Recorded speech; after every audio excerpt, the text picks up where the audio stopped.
우리는 살아가면서 수많은 선택의 순간을 마주합니다. 때로는 외부의 압력에 굴복하기도 하고, 때로는 내면의 목소리에 귀 기울이기도 하죠. 과연 진정한 자유는 어디에서 오는 걸까요? 외부 환경이나 타인의 시선이 아닌 우리 내면 깊숙한 곳에서 피어나는 자유에 대해 이야기 나눠볼까요? 우리가 진정으로 자유로울 수 있는 순간은 언제일까요? 사회의 기대, 주변 사람들의 시선, 혹은 예측 불가능한 세상의 변화 속에서 우리는 종종 자신의 주체성을 잃어버리곤 합니다. 하지만 철학자들은 오랜 시간 동안 바로 이 내면의 자유야말로 인간이 도달할 수 있는 가장 높은 경지라고 말해왔습니다. 스토아 철학자 에픽테토스는 이런 말을 남겼습니다. 우리에게 달려있는 것과 달려있지 않은 것을 구분하라. 이 간단하지만 강력한 한 문장이 바로 내면의 자유를 향한 첫걸음입니다. 우리가 통제할 수 있는 유일한 것은 무엇일까요? 바로 우리의 생각과 판단, 그리고 그것에 대한 반응입니다. 외부에서 일어나는 사건 자체는 우리가 바꿀 수 없습니다. 하지만 그 사건을 어떻게 해석하고 어떤 의미를 부여하며 어떤 감정으로 반응할지는 전적으로 우리의 의지에 달려 있습니다. 예를 들어 누군가 우리에게 불쾌한 말을 던졌을 때를 생각해 봅시다. 그 말 자체는 이미 발생한 사실이며 우리는 그 말을 되돌릴 수 없습니다. 그러나 그 말을 듣고 분노할지, 슬퍼할지, 아니면 대수롭지 않게 넘길지는 우리의 선택입니다. 에픽테토스는 바로 이 지점을 강조했습니다. 외부 사건 자체가 아니라 그것을 어떻게 해석하고 반응하는지가 중요하다고 말이죠. 이것이 바로 자기 통제의 핵심이며 내면의 평온을 유지하는 실용적인 지혜입니다. 이 지혜는 단순히 감정을 억누르는 것을 넘어 우리의 내면에서 일어나는 모든 반응에 대한 주체적인 선택권을 부여합니다. 우리가 스스로를 통제할 수 있을 때 외부의 어떠한 혼란 속에서도 흔들리지 않는 견고한 내면의 기둥을 세울 수 있게 됩니다. 스토아 철학은 인간의 본성을 이성적이라고 보았습니다. 그들은 이성을 통해 신의 의지와 자연의 법칙에 따를 때 비로소 진정한 자유를 얻을 수 있다고 보았습니다. 이는 마치 우리가 우리 내면의 가장 깊은 본성과 조화를 이룰 때 진정한 평화를 얻는다는 의미와도 통합니다. 스토아 학파에게 이성은 단순히 논리적인 사고 능력을 넘어 우주의 질서를 이해하고 그에 맞춰 살아가는 지혜를 의미했습니다. 삶의 목표는 자연과의 일치를 통해 달성된다는 스토아 철학의 가르침은 혼란스러운 현대 사회를 살아가는 우리에게도 중요한 메시지를 던져줍니다. 자연과의 일치란 외부의 변화에 순응하되 우리 내면의 이성적인 판단을 통해 균형을 유지하는 삶의 태도를 의미합니다. 이는 세상의 흐름을 거스르기보다는 그 흐름 속에서 자신의 역할을 찾아 조화롭게 살아가는 법을 가르쳐 줍니다. 그렇다면 내면의 자유는 단순히 개인의 정신 수양에만 머무는 걸까요? 아닙니다. 철학은 우리의 삶을 더 나은 방향으로 이끌기 위한 실용적인 도구입니다. 내면의 자유는 자기 통제를 통해 윤리적 책임을 다하고 주변 세상에 긍정적인 영향을 미치는 힘이 됩니다. 예를 들어 볼까요? 실리콘밸리의 많은 리더들이 스토아 철학을 공부하고 실천하며 자기 통제력을 기르고 있습니다. 그들은 급변하는 기술 환경과 무한 경쟁 속에서도 흔들리지 않는 내면의 중심을 잡으려 노력합니다. 예측 불가능한 시장의 변화나 갑작스러운 위기 속에서도 그들은 자신이 통제할 수 있는 것에 집중하고 통제할 수 없는 것은 받아들이는 스토아적 태도를 통해 스트레스를 관리하고 현명한 결정을 내립니다. 기후 위기 앞에서 개인의 작은 실천이 무의미하다고 느끼는 사람들도 많습니다. 하지만 진정으로 내면의 자유를 이해하는 환경, 운동가들은 자신이 통제할 수 있는 범위 내에서 최대한의 책임을 다합니다. 그들은 거대한 문제 앞에서 좌절하기보다 개인적인 행동 변화와 공동체적 연대를 통해 긍정적인 영향을 미치려 노력합니다.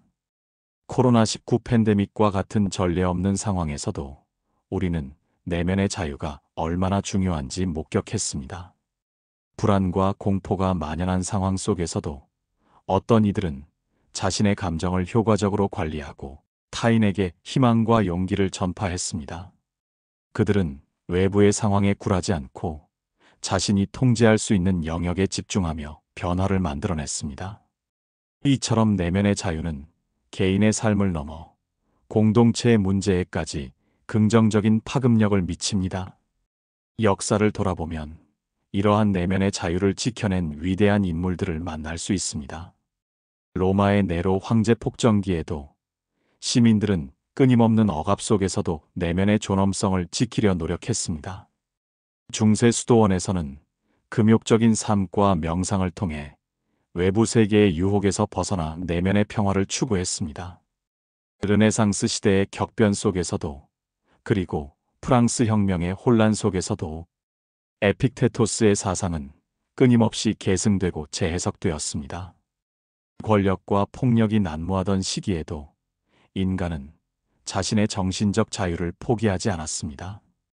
보에티우스는 로마 시대의 철학자로 억울하게 감옥에 갇혔음에도 불구하고 철학의 위안이라는 불멸의 저작을 남겼습니다.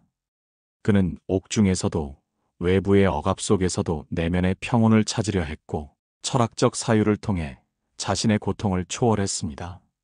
빅터 프랭클은 나치의 수용소라는 상상할 수 없는 극한의 상황에서도 인간 존엄성과 삶의 의미를 잃지 않았습니다. 그는 인간에게서 모든 것을 빼앗아갈 수 있지만 자신의 태도를 선택할 수 있는 마지막 자유만은 빼앗아갈 수 없다는 것을 몸소 보여주었습니다. 이들의 이야기는 아무리 절망적인 상황에 처하더라도 내면의 자유만은 그 누구도 빼앗을 수 없다는 강력한 증거가 됩니다. 이들의 삶은 우리에게 깊은 영감을 주며 어떤 상황 속에서도 자신의 내면을 지키는 것이 얼마나 중요한지를 일깨워줍니다. 칸트는 필연의 세계로부터 인간의 자유를 구제하는 것을 중요하게 여겼습니다. 그는 경험 세계가 인과율에 의해 지배되는 필연의 세계라고 보았지만 동시에 인간이 도덕적 존재로서 자유로운 의지를 통해 스스로의 행동을 결정할 수 있다고 주장했습니다. 칸트에게 진정한 자유는 외부의 감각적 욕구나 강제로부터 벗어나 오직 이성의 명령인 도덕 법칙에 따라 자율적으로 행동하는 데 있었습니다. 이는 우리가 스스로에게 부여한 법칙에 복종함으로써 진정한 자유를 얻는다는 역설적인 개념입니다. 실존주의 철학자 사르트르는 인간은 자유롭도록 선고받았다고 말하며 자유가 우리의 숙명임을 강조했습니다. 그는 인간이 자신의 존재에 앞서 본질을 갖지 않으며 스스로의 선택을 통해 자신의 본질을 만들어간다고 보았습니다. 따라서 인간은 자신의 모든 선택에 대해 전적인 책임을 져야 합니다. 이 엄청난 자유는 동시에 엄청난 책임과 불안을 동반합니다. 사르트르에게 자유는 주어진 것이 아니라 끊임없이 실천하고 획득해야 하는 것이었습니다. 이처럼 철학자들은 각기 다른 관점에서 내면의 자유를 탐구하며 인간 존재의 깊은 의미를 밝히려 노력했습니다.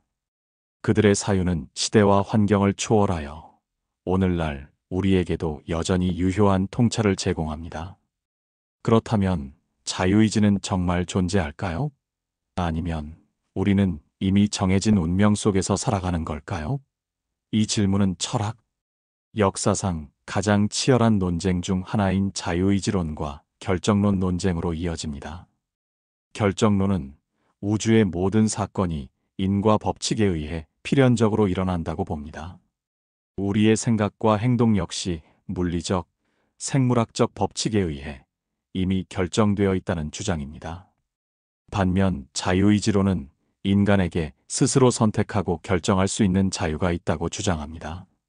어떤 현대 자유의지론자들은 양자역학의 비결정론적 특성을 들어 자유의지론을 옹호하기도 합니다. 미시세계의 불확정성이 우리의 의지에도 영향을 미칠 수 있다고 보는 것이죠. 하지만 반론도 만만치 않습니다.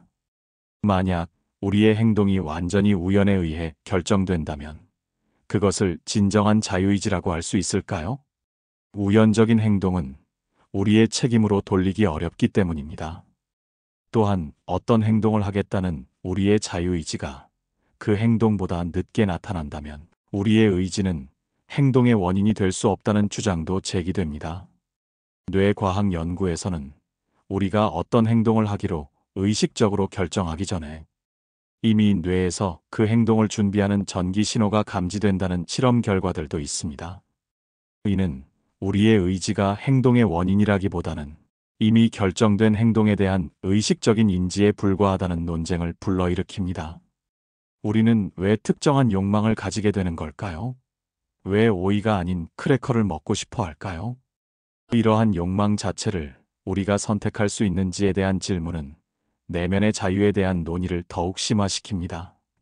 우리가 배가 고플 때 무엇을 먹고 싶어 하는지는 우리의 통제 범위를 벗어나는 것처럼 보입니다. 하지만 우리의 의지가 욕망 자체를 선택할 수 없다 하더라도 그 욕망에 어떻게 반응할지는 여전히 우리의 자유에 달려 있다고 볼 수 있습니다.